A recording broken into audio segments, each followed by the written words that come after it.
ఈరోజు రండి పరిశుద్ధ గ్రంథము దేవుని యొక్క ఆజ్ఞ అనే పేరుగల ఉపదేశంతో దేవుని వాక్యమును అధ్యయనం చేద్దాం. పరలోకంలో దేవుని యొక్క స్థానం ఏమిటి? నిజమే, ఆయన మన తండ్రి. కానీ ఆయన అధికారిక బిరుదు అనగా రాజులకు రాజు. రాజు యొక్క మాటలన్నిటినీ మనం ఎలా వ్యక్తపరచగలము? అవి రాజు యొక్క ఆజ్ఞలు. రాజు యొక్క ఆజ్ఞలను ఎవ్వరు విస్మరించలేరు కదా. అవిధేయులుగా ఉన్నవారు ఎన్నటికీ ఆయన విశ్రాంతిలో ప్రవేశించలేరని హెబ్రీలు 3వ అధ్యాయం మరియు 4వ అధ్యాయంలో వ్రాయబడెను. ఈ వాక్యములు పరిశుద్ధ గ్రంథంలో ఎందుకు రాయబడెను? అదెందుకనగా దేవుని వాక్యము రాజు యొక్క పరిపూర్ణమైన ఆజ్ఞ. పురాతన రోజులలో రాజులు పరిపాలించినప్పుడు రాజు మాటలకు అవిధేయత చూపడం రాజద్రోహంగా పరిగణించబడేది. అది మరణశిక్షగా ఉండేను. దీన్ని పరిగణలోనికి తీసుకుంటూ మనం దేవుని వాక్యాన్ని ఒక పరిపూర్ణమైన ఆజ్ఞగా పరిగణిస్తున్నామా? కాబట్టి ప్రకటన 22వ అధ్యాయం 18 నుండి 19 వచనములలో దేవుని వాక్యమునకు కలపటం గురించి ఏమని సెలవిస్తుంది? దేవుడు తెగులను కలుగజేస్తారు. పరిశుద్ధ గ్రంథమునకు కలపటమనగా రాజులకు రాజైన సర్వశక్తి గల దేవుని యొక్క ఆజ్ఞలోకి తమ తలంపులను కలపటమని అర్థం. ఇంకను ఎవరైనా పరిశుద్ధ గ్రంథం నుండి వాక్యం తీసివేసినట్లయితే ఏమి జరుగును? దేవుడు పరిశుద్ధ పట్టణంలో వానికి పాలు లేకుండా చేయును. మరొక మాటలలో ఆ 2 క్రియలు వినాశనమునకు నడిపించును. అదెందుకు? ఎందుకనగా పరిశుద్ధ గ్రంథం దేవుని వాక్యం అనగా రాజు యొక్క పరిపూర్ణమైన ఆజ్ఞ. ఏమైనా నేను వాటిని ఖచ్చితంగా గైకొనవలను అని ఆలోచించుటకు బదులుగా ఇది కేవలం మంచి వాక్యం లేక ఇది కేవలం మార్గదర్శకత్వం యొక్క సందేశం అని ఆలోచిస్తూ మనం తరచుగా వాటిని తేలికగా ఎంచటం లేదా? పరిశుద్ధ గ్రంథం అనున్నది రాజు యొక్క పరిపూర్ణమైన ఆజ్ఞ కనుక ఇతరులను మనల్ని ఎలా గ్రహిస్తారనేది ముఖ్యం కాదు. మనం పరలోకపు రాజు యొక్క పరిశుద్ధ ఆజ్ఞలను పాటిస్తున్నాము. విశ్రాంతి దినం ఎవరి ఆజ్ఞ? పస్కా ఎవరి ఆజ్ఞ? అవి రాజులకు రాజు మరియు ప్రభువులకు ప్రభు అయిన దేవుని యొక్క ఆజ్ఞ. అయితే పరలోక పౌరులుగా పరలోకపు రాజు యొక్క ఆజ్ఞలను మనం ఎలా గుర్తించవలెను? మనం ఆయన ఆజ్ఞలను పాటించవలెను. అప్పుడు దేవుడు మన కొరకు పరలోకపు ద్వారాలను తెరుస్తారు. ఆయన మనను తన పిల్లలుగా గుర్తించారా? పరిశుద్ధ గ్రంథమనున్నది దేవునికి ఆజ్ఞ కనుక విశ్రాంతినమును పరిశుద్ధముగా ఆచరించుటకు జ్ఞాపకం ఉంచుకునుడి అని ఆజ్ఞ కూడా రాజు యొక్క ఆజ్ఞ. ఏమైనా ఎవరైనా నేను విశ్రాంతినమైన శనివారం కంటే ఆదివారం ఇష్టపడతాను అని చెప్పినట్లయితే వారు రాజు యొక్క ఆజ్ఞను ఎలా పరిగణిస్తున్నారు? గతంలో రాజు యొక్క ఆజ్ఞను ఉల్లంఘించుట అనగా మరణము. గట్టిగా చెప్పాలంటే అది దేశద్రోహం. ఈ విధంగా పరిశుద్ధ గ్రంథంలో దేవుని ఆజ్ఞలను ఉల్లంఘించటం తిరుగుబాటు అని దానిల్లో వ్రాయబడెను. మనం ఎన్నటికీ పరిశుద్ధ గ్రంథంలో ఇలా వ్రాయబడినప్పటికీ ఇతరులు భిన్నంగా చేయటం నేను చూశాను అని చెప్పకూడదు. కొందరు ఇతరులు ఆదివారం మందు ఆరాధిస్తారు. దేవుని సంఘం శనివారం మందు ఆరాధన ఎందుకు ఆచరిస్తుంది అని ఆలోచించవచ్చు. ఎందుకనగా మనం రాజు యొక్క ఆజ్ఞలను గైకొనుచున్నాము. ఈ కారణంగా దేవుడి యొక్క ఆజ్ఞలను గురించి యేసు ఏమని చెప్పారు? ఆయన ఆజ్ఞ నిత్య జీవమని నేను ఎరుగుదును. యేసుక్రీస్తు ఈ భూమిపైకి శరీరధారిగా వచ్చి అటువంటి బోధనలు ఇచ్చారు. కాబట్టి పరిశుద్ధ గ్రంథము విశ్రాంతి దినమును ఆచరించండి అని చెప్పినప్పుడు మనం దాన్ని ఆచరించవలెను. పస్కాను ఆచరించండి అని వ్రాయబడినట్లయితే మనం దాన్ని ఆచరించవలెను. 그대로 하면 됩니다. రండి మొదటి తిమోతి గ్రంథం 6వ అధ్యాయము 15వ వచనాన్ని చూద్దాం. మొదటి తిమోతి 6వ అధ్యాయం 15వ వచనంలో ఇలా వ్రాయబడిను. శ్రీమంతుడును అద్వితీయుడునగు సర్వాధిపతి యుక్త కాలములందు ఆ ప్రత్యక్షతను కనపరచును. ఆయన ఎవరు? 홀로 한 분이신 능하신 자이며 ఆ సర్వాధిపతి రాజులకు రాజును ప్రభులకు ప్రభునే ఉన్నాడు. 만주의 주시라고 했습니다. 그 만왕의 పరిశుద్ధ గ్రంథమున్నది రాజు యొక్క ఆజ్ఞ. 66권은 전부 하나님의 어명이죠. రండి యోహాను గ్రంథం 8వ అధ్యాయం వద్దకు వెళ్దాం. యోహాను 8వ అధ్యాయం 47వ వచనంలో యేసు ఇలా సెలవిస్తున్నారు. 하나님께서 దేవుని సంబంధైన వాడు దేవుని మాటలు వినును. 말씀을 듣나니 너희가 మీరు దేవుని సంబంధులు కారు గనుకనే మీరు వినరని చెప్పాను. 아니하였음이라고 했습니다.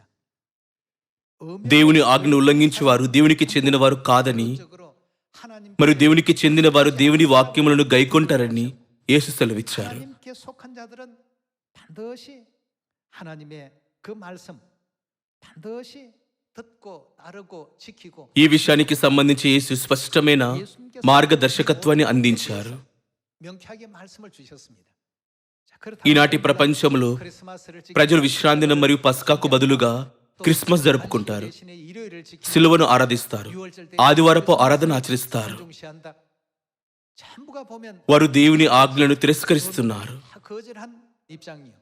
이와 같은 사람들과 ఈ ప్రజల వలె అదే మార్గంలో నడవటం అనగా వారు తిరుగుబాటు సమూహంలో భాగస్థులని అర్థం. 했다라고 볼 수가 있는 것입니다.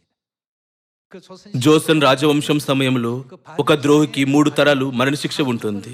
멸했던 죄 중에 또 అది ఘోరమైన పాపమని మనం నిర్ధారించుకోలేమా? 해볼 수 있지 않겠습니까? 예, 요한복음 రండి యోహాను 8వ అధ్యాయం 51వ వచనం వద్దకు వెళ్దాం. రండి 51వ వచనం చూద్దాం. 진실로 యేసు ఇలా 진실로 సెలవిస్తున్నారు. 너희에게 이르노니 ఒకడు నా మాట గైకొని ఎడల 내 말을 వాడెన్నడూను మరణం పొందడని మీతో నిశ్చయముగా చెప్పుచునని ఉత్తరమిచ్చాను. 보지 아니할 것이라고 했습니다. 만왕의 రాజులకు రాజు అయిన దేవుని యొక్క వాక్యములు 그 하나님 మన 말씀 ఇష్టానుసారంగా నిర్లక్ష్యపరచబడకూడదు. 되고 안 해도 되는 내용이 아닙니다. 모든 것이 다 అవి రాజు యొక్క ఆజ్ఞలు కాబట్టి మనం వాటిని గైకొనవలెను. 않으면 안 됩니다. 하나님 అది దేవుని రాజ్యం యొక్క ప్రజల బాధ్యత. 당연히 모두가 행해야 할 기본적인 어떤 내용이라는 것입니다. ఏమైనా కొందరు 인데도 불구하고 నా పరిస్థితి ఒక మినహాయింపు అని చెప్పుదురు. 가정이 이러니까 나는 이런 నా ప్రస్తుత వాతావరణం ఒక మినహాయింపు. 그런 어떤 సాకులు చెప్పవలసిన అవసరం లేదు. 이유로 달 필요가 없습니다. దేవుని ఆజ్ఞలను గౌరవించువారు పరలోక ప్రజలు కదా. 많은 사람이 하늘나라 백성들이 కొందరు 하늘나라 자녀들이라고 దేవుని వాక్యం ఇలా సెలవిస్తుంది. కానీ మనం అలా చేసినట్లయితే 말씀은 이렇게 되어 있지만 మనం ఎలా జీవితాన్ని నిర్వహించుకోగలము? 땅에서 살아갈 수 있게 మనం ఇతరులతో 좀 적당히 సామరస్యంగా జీవించవలసిన అవసరం లేదా అని చెప్పుదురు. ప్రతి ఒక్కరూ దయచేసి ఈ వాక్యమును గుర్తించుకోండి. పరిశుద్ధ గ్రంథమునికి ఏది కలపకూడదు మరియు ఏది తీసివేయకూడదు. 빼지도 말라. 신명기 ద్వితోపదేశ కాండంలో దేవుని వాక్యమును గైకొనువాడు లోనికి వచ్చినప్పుడు మరియు బయటకు వెళ్ళినప్పుడు దీవిపాడునని వ్రాయబడెను. 복이 있을 것이다. 반대로 దీనికి విరుద్ధంగా 그 말씀을 దేవుని వాక్యం నిరాకరించువారు లోనికి వచ్చినప్పుడు మరియు బయటకు వెళ్ళినప్పుడు శపింపబడేదారు. 들어와도 저주가 임하게 될 것이다는 పరలోక పిల్లలు దేవుని యొక్క స్వరాన్ని విని 하나님의 그, ఆయన యొక్క ఆజ్ఞలన్నిటినీ గైకొనకూడదా? 그 모든 주신 말씀을 지킬 줄 아는 이런 ఉదాహరణకు 자녀들이 꼭 되셔야 되지 않겠습니까? దేవుడు మనను పస్కాను ఆచరించాలని ఆజ్ఞాపించినప్పుడు 지키라고 하셨다면 ఎటువంటి సాకు ఉండకూడదు. 없습니다. 양쪽 길이 మన ముందు 2 మార్గాలు ఉన్నట్లయితే మనం ఎవరిని వెంబడించవలెను? 따라야 되는 얘기입니다. ఉదాహరణకు 사람이 길을 가는데 అక్కడ 2 మనుషులు వీధులు నడుచుచున్నారు. 한 마리 따라왔습니다. మరి ఒక కుక్క వారిని వెంబడించెను. 알지 వారు నడుస్తుండగా 가다가 వారు రహదారిలో చీలిక వద్దకు వచ్చాను. 한 사람은 ఒక వ్యక్తి ఎడం వైపు తీసుకుని 길로 가는 మరొకరు కుడివైపున తీసుకుని కుక్క ఏమైనా కుడివైపుకు వెళ్ళను. అయితే అది ఎవరి కుక్క? అది కుడివైపుకు వెళ్లే మనిషి యొక్క కుక్క. 사람의 강아지인 것입니다. 우리가 오늘 ఈనాడు సమస్తము గందరగోళంగా ఉన్న ఈ లోకంలో మనం జీవిస్తున్నందున మనం అబద్ధం నుండి సత్యం యొక్క తేడాను గుర్తించలేము. 무엇인지 분별을 못합니다. ఏమైనా దేవుని పక్షాన నిలబడే వారికి మరి నిలబడని వారికి మధ్యన స్పష్టమైన విభజనను మనం చూడవచ్చు. 하게 갈라지는데 어명을 ఒకరు దేవుని ఆజ్ఞకు విలువ ఇస్తున్నారో లేదో అనే దానిపై ఇది నిర్ణయించబడుతుంది. 판별이 난다고 볼 수가 있겠습니다. పరిశుద్ధ గ్రంథము అనునది కేవలం 2000 సంవత్సరం క్రితం యేసు యొక్క చారిత్రాత్మక వృత్తాంతం కాదు, లేక దిన వృత్తాంతములు మరియు రాజుల గ్రంథము కాదు. 하는 이거 하나의 어떤 역사물이 아닙니다. పరిశుద్ధ గ్రంథం ఎలా వ్రాయబడెను? 어떻게 기록된 것이라고 했죠? అపోస్తుడైన పేతురు చేత నమోదు చేయబడిన వాక్యములలో చెప్పబడినట్లుగా ప్రవక్తలు పరిశుద్ధ ఆత్మ చేత ప్రేరేపించబడినందున వారు దేవుని మూలముగా పలికారు. ఈ బోధలన్నిటినీ సూచించిన వారు దేవుడే. అయినప్పటికీ కొందరు ఇది ఒక చరిత్ర గ్రంథము, అది పరిశుద్ధ గ్రంథం ఎలా అవుతుంది అని చెప్పును. కొందరు మూర్ఖంగా అటువంటి మాటలు మాట్లాడుతారు. ఆది నుండి అంతవరకు చూసే దేవుడు మన రక్షణ నిమిత్తము చరిత్రలో ఇది మిమ్మల్ని నాశనంకు నడిపించును, అది మిమ్మల్ని పరలోకానికి నడిపించడం లాంటి సందేశాలను పొందుపరిచారు. కీర్తనలు మరియు సామెతల గ్రంథాలలో కూడా అలాగే తన సృష్టిని వివరించే వచనాలలో మరియు దానిలు మరియు ప్రకటన యొక్క ప్రవచనాత్మక విషయాలలో కూడా దేవుడు తన చిత్తాన్ని ఉంచారు.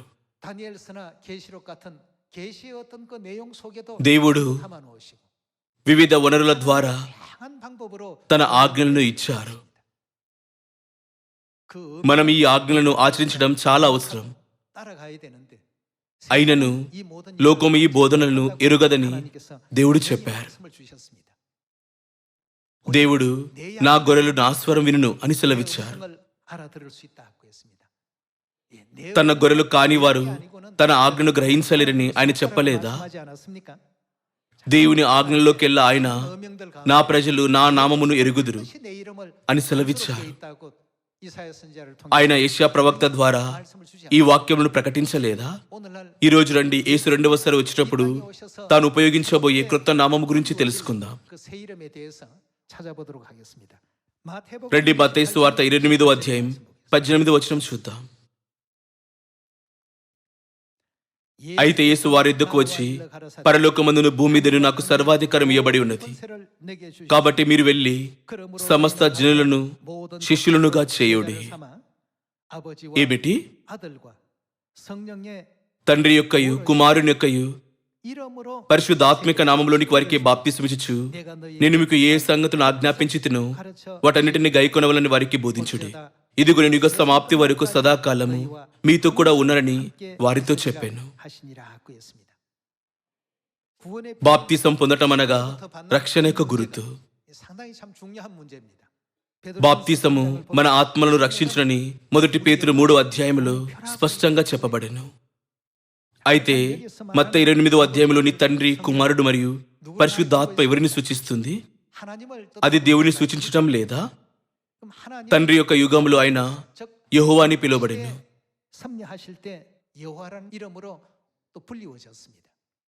కుమారుని యుగంలో ఆయన యేసు అనే నామములో గుర్తించబడెను.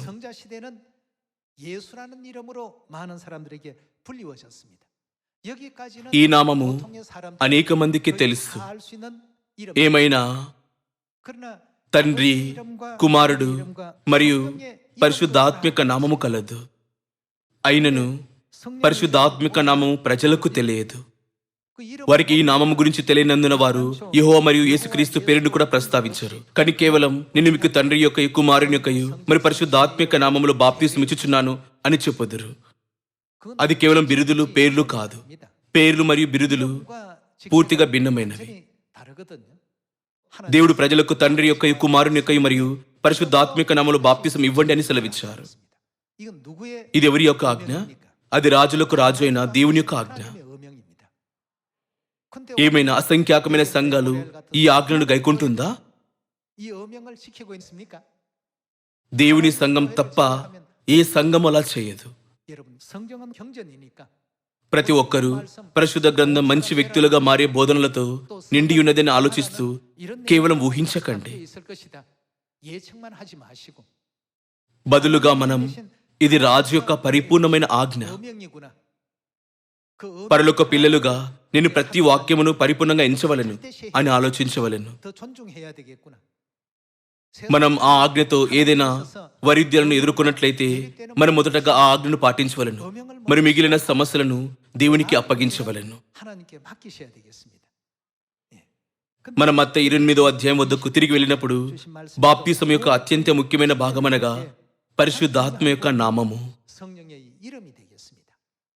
그래서 ఇందు కారణంగా క్రీస్తు యొక్క మొదటి రాకడ సమయంలో తొలినాటి సంఘ పరిశుద్ధులు మొదటగా యేసు నామాన్ని ప్రకటించారు. 예수님의 이름을 알렸습니다. జైలు అధికారి విశేషమైన దృశ్యాన్ని చూసిన తర్వాత 그 자기가 너무나도 대단한 어떤 그 అతడు పౌలు మరియు శీలతో 놀라워 రక్షింపబడుటకు నేనేమీ చేయవలను అని అడిగాను. ఆ సమయంలో పౌలు మరియు శీల అతనికి మొదటగా ఏమి బోధించాను? వారు అతనికి ఆ యుగోపు రక్షకుడైన యేసు యొక్క నామమును బోధించాను. 주 예수를 ప్రభువైన యేసును విశ్వసించండి, అప్పుడు నీవును నీ ఇంటి వారు రక్షింపబడెదరు. 여러분 ప్రతి ఒక్కరూ ఆయన నామమును తెలుసుకోకుండా మనం ఎన్నటికీ రక్షింపబడలేము. 이 성- పరిశుద్ధాత్మ యుగములో కూడా మనం క్రొత్త పేరైన క్రీస్తు అన్సహోం గారు 성령의 이름 మరి నూతన యెరూషలేము పరలోక తల్లి యొక్క మహిమను ప్రకాశించవలెను. 많이 또 나타낼 수 있는 우리 모두가 반드시 되셔야 되겠습니다. 자, ఇది ఏమిటి? 역시 뭐 ఇది మన రక్షణ నిమిత్తము దేవుడు మనకిచ్చిన పరిపూర్ణమైన ఆజ్ఞ. 어명입니다. మనం ఎందుకు ఆయన నామమును తెలుసుకోవలను ఖచ్చితమైన కారణం ఉండవలెను కదా. 이리 말씀 주신 것 아니겠습니까? ప్రజలకు 3 నామములలో బాప్తిసం ఇవ్వాలనని దేవుడు మనకు ఆజ్ఞాపించారు. 창세기로부터 세상 종말까지 ఆదికాండం నుండి 세 시대로 యుగ సమాప్తి వరకు 구분을 하시고 దేవుడు తన విమోచన కార్యమును 3 యుగాలుగా విభజించారు. 하나님께서 섭리하셨던 그 역사가 나타나는데요. రండి ప్రార్థన గురించి ఆలోచిద్దాం. 생각해 보겠습니다. ఈ రోజులలో మనం సంగమునకు వెళ్ళినప్పుడు ప్రతి ఒక్కరు యేసు నామమున పిలుచుచున్నారు. మీరెందుకు యేసు నామములో ప్రార్థిస్తారు? 하고 물어보면 మీరు వారిని అడిగినట్లయితే వారు ఖచ్చితమైన కారణాన్ని చెప్పలేరు. యేసు రాకమునుపు అబ్రహాము, నోవాహు లాంటి బలమైన విశ్వాసం గల ప్రజలు 믿음 좋았던 노아 같은 사람도 있었고 మరి ఇజ్రాయేలును ఐగుప్తు నుండి బయటకు నడిపించిన మోషే లాంటి ప్రజలు ఉండేను. 같은 사람도 있었는데 ఏమైనా 그들도 వారు యేసు నామములో ప్రార్థించారా? లేదు, వారు అలా చేయలేదు. 아브라함 అబ్రహాము, నోవాహు మరియు మోషే అందరూ ప్రార్థించారు. 했고 모세도 기도를 했고 అలాగే 후임자 కష్ట సమయాలలో 여호수아도 యెహోషువ ఎల్లప్పుడూ దేవునికి ప్రార్థించాడు. 하나님께 기도를 드립니다. 또 ఏలియా కర్బెల పర్వతంపై 850 మంది అబద్ధ ప్రవక్తలను ఎదుర్కొన్నప్పుడు కూడా ప్రార్థించాడు. 열심히 기도했습니다. అయితే వారు ఎవరి నామములో ప్రార్థించారు? 이름으로 기도했을까 말이에요. ఈ రోజులలో ప్రజలు యేసు నామములో మాత్రమే ప్రార్థించాలని అనుకుంటారు. 알고 있습니다. తండ్రి, కుమారుడు మరియు పరిశుద్ధాత్మిక యుగాల ఉనికి గురించి వారికి తెలియదు. 모르고 일방적으로 지금 얘기하는 얘기에 불과합니다. 그래놓고도 అయినప్పటికీ 아브라함을 వారు అబ్రహాం మరియు మోషేను గౌరవిస్తారు. 믿음 좋은 사람이라고 얘기합니다. వారు 엘리야에 대한 ఏలియాను కూడా 얘기를 గౌరవిస్తారు. 하죠. ఏమైనా ఈ ప్రజలు యేసుక్రీస్తు యొక్క నామములో ప్రార్థించలేదనే విషయాన్ని ఎత్తి చూపరు. అయితే యేసు నామములో ప్రార్థించని ఈ ప్రజలు రక్షింపబడ్డారా? 받았을까요? నిజానికి వారు రక్షింపబడ్డారు. యేసు అనేకులు అబ్రహాంతో కూడాను, 아브라함과 ఇస్సాకుతో కూడాను, యాకోబుతో కూడాను పరలోక రాజ్యమందు కూర్చుందురు అని చెప్పారు. 복음서에 분명히 말씀을 하셨습니다. వారందరూ పరలోక రాజ్యంలో ఉన్నారు. 있습니다. అయినను వారు యేసు నామములో ప్రార్థించలేదు. అదెందుకు? దీనికి సంబంధించి మనంతట మనం తండ్రి, కుమారుడు లేక పరిశుద్ధాత్మ యుగములో 어명이냐? ఆజ్ఞ ఎప్పుడు ఇవ్వబడెను అని ప్రశ్నించుకోవలెను. 이걸 우리가 잘 헤아려 볼 줄 아셔야 되겠습니다. తండ్రి యుగంలో అబ్రాహాము, ఇస్సాకు, 아브라함, యాకోబు, 야곱, నోవాహు, ఏలియా 엘리야, మరియు ఎలీషా లాంటి గొప్ప విశ్వాస పితరులు ఉండెను. 뭐 믿음의 어떤 훌륭한 వారు 사람들이 얼마나 많았습니까? ఎవరి నామములో ప్రార్థించారు? 누구 이름으로 기도했습니까? వారు యెహోవా నామములో ప్రార్థించారు. 우리가 너무나도 ఇంకను మనకు బాగా తెలిసిన దావీదు రాజు ఉండెను. 왕 중에 다윗 왕이 있습니다. 다윗 రాజైన దావీదు ఎల్లప్పుడూ 기도를 యెహోవా నామములో ప్రార్థించేవారు. 언제나 여호와의 이름으로 기도했는데 예수 ఈనాటి సంఘాలలో ప్రజలు యేసును విశ్వసిస్తేనే తప్ప రక్షింపబడలేరని వాదిస్తారు. 그렇게 얘기하는데요. వారి వాదన ప్రకారంగా 믿었던 యెహోవాను మాత్రమే విశ్వసించిన వారు రక్షింపబడకూడదు. అయినను వారికి పరలోక రాజ్యంలో స్థానం ఉందని యేసు చెప్పారు. ఇది చిక్కు ప్రశ్నగా లేదా? 하지 않습니까? కాబట్టి యెహోవా దేవుడు ఎవరో మనం గ్రహించవలెను. 분명히 아셔야 되고 యెహోవా దేవుడు యేసుక్రీస్తు నామంతో శరీరధారిగా రాలేదా? 예수라는 이름으로 이 땅에 오신 분 아닙니까? వారు ఒక్కరే అని మనం గుర్తించినప్పుడు 예수라는 사실을 알게 మనం యెహోవా నామాన్ని పిలవవలసిన యుగం ఉందని, 되는 시대가 있었고 또 యేసు నామం ద్వారా మనం రక్షణను పొందుకున్న యుగం ఉందని, 시대가 있었고 మరియు యేసుక్రీస్తు యొక్క క్రొత్త నామమును పిలవవలసిన మరొక యుగం ఉందని మనం కనుగొనవచ్చు. 발견할 수가 있는 것 아니겠습니까? పరిశుద్ధ గ్రంథపు జ్ఞానము లేకపోవటం వల్ల 백성들이 ప్రజలు నాశనమగుచున్నారు. 겁니다. ఇది హోషేయ గ్రంథంలో రాయబడెను. 내 백성이 నా జనులు జ్ఞానము లేని వారై నశించుచున్నారు. 망한다 하고 했습니다. చూచుచున్నను వారు చూడరు, వినుచున్నను వారు వినరు, వారు చేయించినను వారు 이와 గ్రహించరు. 같은 상황 속에 있기 때문에 దేవుని వాక్యమునున్నది రాజు యొక్క పరిపూర్ణమైన ఆజ్ఞ. 그 기간이 있습니다. ప్రతి యుగం ప్రకారం 시대에 내려진 어명, భిన్నమైన ఆజ్ఞలు కలవు. 시대에 내려진 어명이 있고 성령의 시대에 내려진 어명이 있습니다. రండి ఈ విషయాన్ని వివరంగా పరిశీలిద్దాం. 시편 కీర్తన 116వ అధ్యాయం 4వ వచనం. రండి 116వ అధ్యాయం 4వ వచనం చూద్దాం. 내가 누구의 이름으로 기도한다고요? అప్పుడు ఎవరి పేరు? 내 이름으로 기도하기를 యెహోవా దయచేసి నా ప్రాణం విడిపింపమని యెహోవా నామమును బట్టి నేను మొరపెట్టి తిని. 또다 하고 했습니다. కీర్తనలు దాదాపు దావీదు చేత వ్రాయబడిను. 다윗의 기록입니다. దావీదు ఎవరి నామములో ప్రార్థించాను? 기도한다고요? అతడు యెహోవా నామమున ప్రార్థించాడు. 다 하고 했습니다. అయితే ఏ సమయంలో ప్రజలు యేసు నామములో ప్రార్థించడం మొదలు పెట్టారు? 그런 장관 పాత నిబంధన సమయం చివరలో 시대가 끝이 యేసు ఈ భూమిపైకి వచ్చారు. 예수님께서 이 땅에 오셨습니다. రండి యోహాను సువార్త 16వ అధ్యాయం 24వ వచనాన్ని చూద్దాం. 예수님께서 ఇది యేసుక్రీస్తు నుండి వచ్చే వాక్యం. 하신 말씀이죠. రండి 24వ వచనం చూద్దాం. 지금 ఇది వరకు అనగా ఈ క్షణం ముందు 이전까지는 మీరేమీ నా పేరిట అడగలేదు. 내 이름으로 아무것도 구하지 아니하였다. 내 이름 అనగా వారు ఆయన నామములో ప్రార్థించలేదని దీని అర్థం కదా. 지금 ముందు ప్రార్థనలన్నీ యెహోవా నామములో అర్పించబడేవి. 기도했습니다. 그러나 ఏమైనా యేసు 구하라. 지금 మీ సంతోషము పరిపూర్ణమగినట్లు అడుగుడి, 그리하면 받으리니 అనగా నా నామములో ప్రార్థించుడి, మీకు దొరుకును. 했습니다. 3 యుగాలలో యేసుక్రీస్తు రాకముందు జీవించిన ప్రజలందరూ 시대의 모든 사람들은 తండ్రి యుగానికి చెందినవారు. 아버지와 아들과 성령의 시대 중에 성부 시대 즉 아버지 시대에 속해 있는 కాబట్టి వారు తండ్రి అయిన దేవుడు యెహోవా నామములో రక్షణ పొందారు. 여호와의 이름 안에서 구원이 이루어졌습니다. తర్వాత మరుసటి యుగములు యేసు కుమారునిగా వచ్చారు. 성자의 입장에서 이 땅에 오시게 되었는데 그 అప్పటి నుండి కుమారుని యుగములో రక్షకుడైన యేసుక్రీస్తు నామములో ప్రార్థించవలని ఆయన శిష్యులకు సూచించారు. అయితే యేసును వెంబడించిన శిష్యులు ఎల్లప్పుడూ యేసు నామములో ప్రార్థించారా? అలాగే యేసు ప్రార్థించినప్పుడు ఆయన తన సొంత నామములో ప్రార్థించారా? లేదు, ఆయన అలా చేయలేదు. యోహాను సువార్త 14వ అధ్యాయం ప్రకారం తన నామములో ప్రార్థించాలని ఆయన ఎందుకు వారితో చెప్పారు? ఆయన నేను తండ్రి వద్దకు వెళ్ళుచున్నాను అని చెప్పారు. అప్పటి నుండి యేసు నామములో ప్రార్థించాలని ఆజ్ఞ ప్రభావంలోకి వచ్చాను. సోదర మరియు సోదరులారా, నేను రాజు యొక్క ఆజ్ఞ అనే వ్యక్తీకరణను ఉపయోగిస్తున్నందున అది కొంచెం వింతగా అనిపించవచ్చు, కానీ అది అంత ముఖ్యమైనది. దేవుని ప్రేమించిన దావీదు మరియు సొలొమోను లాంటి రాజుల గురించి ఆలోచించండి. 하나님을 사랑했던 역대 모든 왕조 시대 왕들도 యెషయా మరియు యెహెజ్కేలు వంటి 에스겔 선지자 ప్రవక్తలు కూడా ఉండెను. 성경의 역대 పాత నిబంధనల్లో వ్రాయబడిన యేసుక్రీస్తు రాకముందు జీవించిన 속에는 예수 విశ్వాసపు పితరుల యొక్క నమోదులలో 한마디도 나오지 않습니다. యేసు అనే పేరు ఒక్కటి కూడా లేదు. 오시기 이전까지의 시대에 살았던 사람들 말이죠. ఏమైనా 그러나 యేసుక్రీస్తు వచ్చిన తర్వాత 후에 ఆయన ఏమి చెప్పాను? 그래서 뭐라고요? ఇప్పటి నుండి మీరు నా నామములో ప్రార్థించవలెను. 그럼 여호와 అయితే యెహోవా దేవుడు యేసుక్రీస్తుకు భిన్నమైన వారా? వారు భిన్నమైన వారు కాదు. 한번 그 내용 ఈ విషయానికి సంబంధించి రండి యెషయా గ్రంథం 9వ అధ్యాయం 6వ వచనాన్ని చూద్దాం. యెషయా 9వ అధ్యాయం 6వ వచనంలో ఇలా వ్రాయబడెను. ఏలైనగా మనకు శిశువు పుట్టెను, మనకు కుమారుడు అనుగ్రహించబడెను, ఆయన భుజం మీద రాజ్యభారం ఉండును. ఏమిటి? ఆశ్చర్యకరుడు, ఆలోచనకర్త, బలవంతుడైన దేవుడు, ఇంకా ఏమిటి? నిత్యుడగు తండ్రి, సమాధానకర్త యొక్క అధిపతి అని అతనికి పేరు పెట్టబడును. దేవుడు మాత్రమే మన ఆత్మపరమైన తండ్రి అని పిలువబడగలరు. 하나님 외에는 없습니다. దేవుడు మన 우리 తండ్రి. 아버지십니다. 그런데 అయినను 아버지가 ఈ తండ్రి భూమిపై ఒక శిశువుగా మరియు కుమారునిగా ప్రత్యక్షమయ్యారు.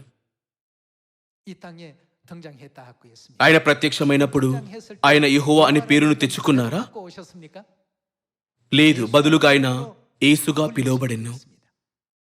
కాబట్టి యెహోవా అనే నామం మరియు యేసుక్రీస్తు నామము ఒకే దేవుని నామము. 한 하나님의 이름이죠. 예. దేవుడు శరీరం ధరించి 하나님의 이름이 ఈ భూమిపై ప్రత్యక్షమైనప్పుడు 땅에 오셨을 때 ఆయన యేసు అనే పేరును ఉపయోగించారు. 이와 같은 이름을 사용을 하시게 된 것입니다. 그래서 ఇందు కారణంగా యేసుక్రీస్తు ఇప్పటి వరకు మీరు నా నామములో ఏమీ అడగలేదు, 기도하지 కానీ ఇప్పుడు నుండి నా నామములో అడుగుడి అని చెప్పారు. 내 이름으로 기도하라. 그 순간부터 ఆ క్షణం నుండి వారు 예수 이름으로 యేసు నామములో ప్రార్థించారు. 자, 그런데 తన 3.5 సంవత్సరాల పరిచర్య ముగింపులో 3년 반 공생 యేసు శిలువపై మరణించారు. 십자가에 ప్రవచన ప్రకారం 3వ దినమందు మరణం నుండి లేచారు మరియు 40 రోజుల తర్వాత పరలోకానికి ఆరోహణమయ్యారు. 안에 하늘로 성천에 올리우셨습니다. అప్పుడు ఆయన తన 2వ రాకడ గురించి వివరించారు. 설명을 해 놓으셨습니다. తన కొరకు వేచున్న వారి రక్షణ నిమిత్తము 구원에 이르게 ఆయన 2వసారి వచ్చునని 자기를 హెబ్రీలు 9వ అధ్యాయంలో వ్రాయబడెను. 분명히 또 오시겠다 하고 했습니다. 두 2వ రాకడ క్రీస్తు ఏ నామమును ఉపయోగించును? 이름이 바로 어떤 이름입니까? యేసు యొక్క క్రొత్త పేరు.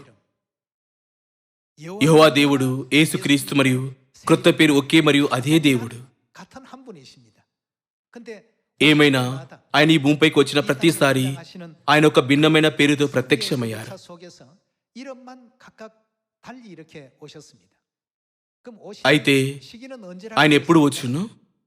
మత్తయి 24వ అధ్యాయంలో యేసు 말씀을 보면 అంజురపు కొమ్మ లేత తెచ్చి గురించినప్పుడు 사기를 내는 మనిషి కుమారుడు ద్వారం దగ్గరనే ఉన్నాడని తెలుసుకునండి 두드리게 됩니다. అని చెప్పారు.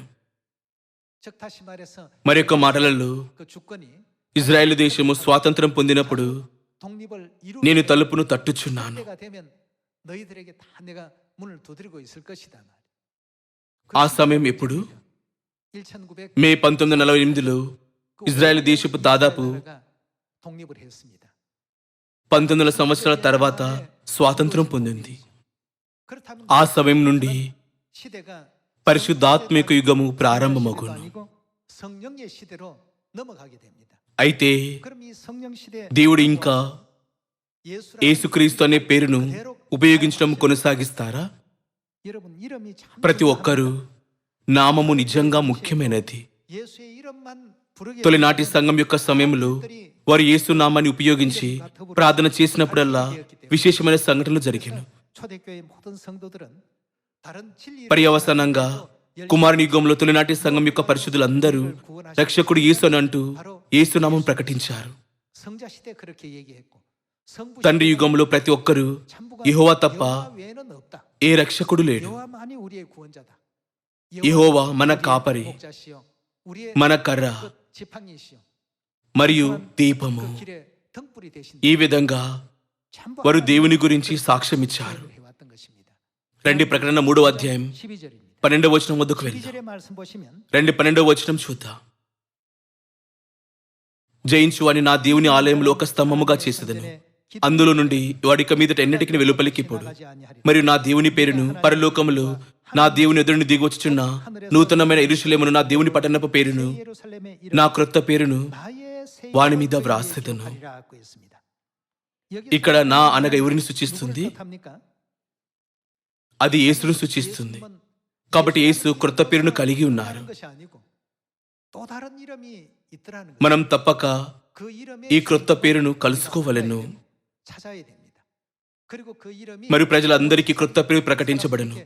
మరియు ఆ క్రొత్త పేరు ద్వారా దేవుడు చీకటి యొక్క గొలుసులను తెంచును.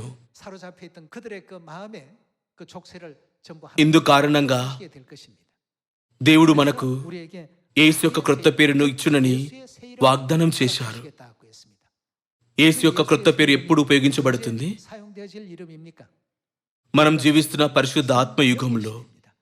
이 성령 시대는 ఇప్పుడు యేసు యొక్క క్రొత్త పేరు సమస్త మానవాళికి తెలియపరచబడవలెను. 2000 సంవత్సరాల క్రితం యేసు నజరేతులో సువార్తను ప్రకటించినప్పుడు మరియు ఆయన శిష్యులు ఎక్కడికి వెళ్ళినను ఆయన పేరును ప్రకటించినప్పుడు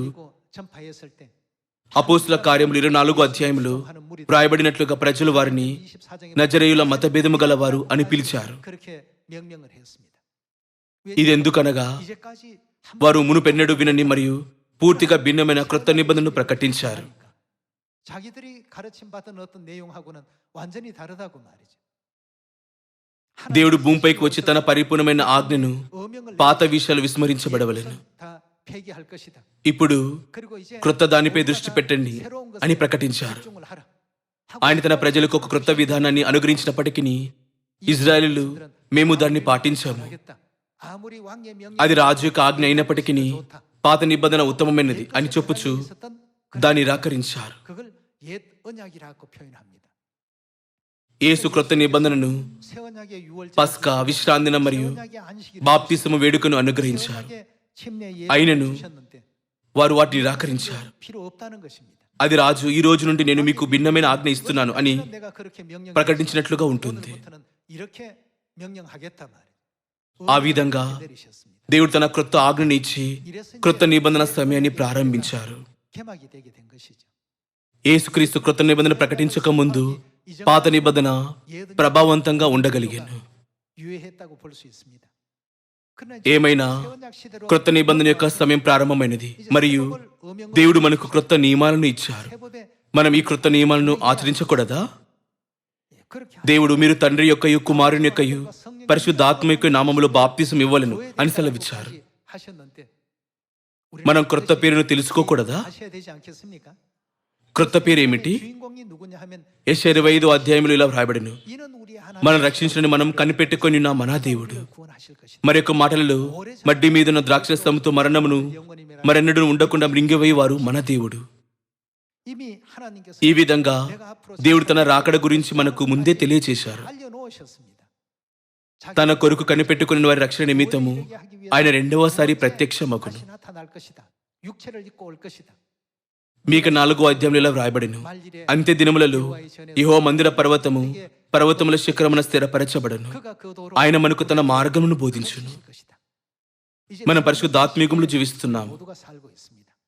그럼 కాబట్టి శివునిలో మనకు 시온에서 తన మార్గమును బోధించు వారి నామం ముఖ్యమైనది. 그분의 이름이 우리에게는 굉장히 중요한 이름입니다. తొలినాటి సంఘ సమయంలో కూడా 제자들 శిష్యులు యేసునామని పిలవడం ద్వారా 다닐 때도 దురాత్మలను వెళ్ళగొట్టారు. 이름 부르면 달아납니다. ఆయన నామం మనకు పాపక్షమాపణ మరియు 사함도 받고 దేవుని రక్షణ యొక్క వాగ్దానంను అనుగ్రహించును. 구원의 약속도 하나님께서 허락해 놓으셨습니다. 이름이 సోదర సోదరులారా, దేవుని యొక్క పేరు చాలా ముఖ్యమైనది. పరిశుద్ధాత్మీగములు తండ్రి క్రీస్తు అన్సహం గారు మరియు నూతన యెరూషలేము పరలోక తల్లి యొక్క పేర్లు ప్రపంచమంతటా ప్రకటించబడవలెను. 그래서 ఈ కారణంగా ప్రకటన 3 అధ్యాయంలో ఏ పేరు ప్రవచించబడెను? 예수의 어떤 이름? అది క్రొత్త పేరు. 새 이름입니다. క్రొత్త పేరు గురించి 대한 어명이 రాజు యొక్క ఆజ్ఞ జారీ చేయబడినప్పటికీ 이름은 없다. కొందరు క్రొత్త పేరు లేదు, 가짜다. క్రొత్త పేరును పిలవడం 되겠습니까? భిన్నమతావలంబన అని చెప్పుదురు. 그 역시도 어명을 범하는 어떤 ఇది చివరకు రాజు యొక్క ఆజ్ఞను తిరస్కరిస్తుంది. 다른 ఒక పేరును ఇతరులు ఉపయోగించినట్లయితే అది పేరుగా ఏదైనా విలువను కలిగి ఉంటుందా? 가치가 있습니까? పేరు మనకు చెందినది అయినప్పటికీ అది ఇతరుల చేత ఎక్కువగా ఉపయోగించబడెను. 이름밖에는 없는 것 같아요. యేసు యొక్క క్రొత్త పేరు 이 시대 ఇది ఈ యుగంలో పాపక్షమాపణ మరియు 얻고 రక్షణ గురించి ముఖ్యమైన సందేశాన్ని కలిగి ఉంది. 차대한 내용이 이 속에 담겨 있기 때문에 కాబట్టి 이름이 ఈ క్రొత్త పేరు అనేక మందికి తెలియజేయబడవలెను. 져야 되고 దేవుని సంఘము క్రీస్తు అన్సహం గారిని మరియు నూతన యెరూషలేము పరలోకతలను విశ్వసిస్తుంది. ఈ సందేశం వెంటనే దేవుని సంఘముతో అనుబంధించబడగలదని నేను ఆశిస్తున్నాను. 사람 만민에게 అయితే రండి, తండ్రి యొక్క పేరును మరియు తల్లి యొక్క పేరును సర్వలోకానికి గర్వంగా బయలుపరుద్దాం. 여러분과 제가 꼭 되도록 합시다. 예, 성경은 పరిశుద్ధ గ్రంథం పూర్తిగా రాజు యొక్క ఖచ్చితమైన ఆజ్ఞలతో కూడి ఉన్నది. 하지만 이건 전부 కాబట్టి 어명이니까 한 줄 ప్రతి వాక్యము విలువైనది. 합니다. కాబట్టి ప్రతి ఒక్కరు ఈ అమూల్యమైన బోధనను పాటించవలెను 때로 మరియు క్రొత్త పేరులో బాప్తిసం పొందవలెను. 이름으로 침례받고 이 이름 శ్రేణు కుటుంబ సభ్యులందరూ 큰 ఈ నామములో ఆశీర్వాదాలను ఆనందించవలనని ఆశిస్తూ 우리 시온 가족들이 다 నేను ఈనాటి ఉపదేశాన్ని ముగించాలనుకుంటున్నాను. చాలా ధన్యవాదములు.